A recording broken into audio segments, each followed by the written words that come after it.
Après un bras de fer de 18 mois, le géant chinois du transport maritime COSCO peut désormais acquérir 24,9% de Tollrort, un terminal à conteneurs clé dans le port maritime de Hambourg. L'accord est conclu avec le propriétaire actuel du port HHLA. Depuis l'annonce de la transaction en septembre 2021, la société a fait pression pour obtenir le feu vert de Berlin. À l'époque, COSCO souhaitait obtenir une part plus importante de 35%. L'accord a suscité de vives réactions de la part des législateurs sous la houlette du vice-président Robert Habeck. L'opposition a insisté pour que la part soit ramenée à moins de 25% pour des raisons de sécurité. Malgré les questions et les accusations, le chancelier Olaf Scholz, ancien maire de Hambourg, a fait passer l'accord COSCO en octobre dernier.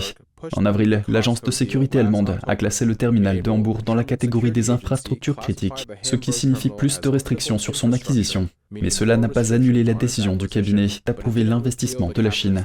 Dans une interview accordée à Politico, Norbert Röttgen, législateur allemand en charge de la politique étrangère, a qualifié la gestion de l'accord d'incroyable incompétence.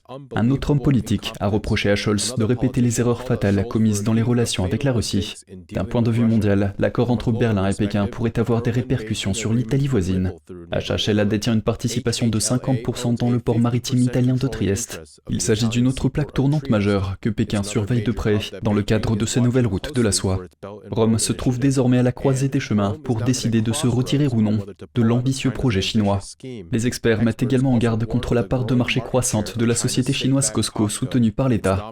Cette domination pourrait faire de la société un outil géopolitique potentiel pour Pékin. En outre, la sécurité des données des clients étrangers et la capacité de Pékin à y accéder suscitent de plus en plus d'inquiétudes.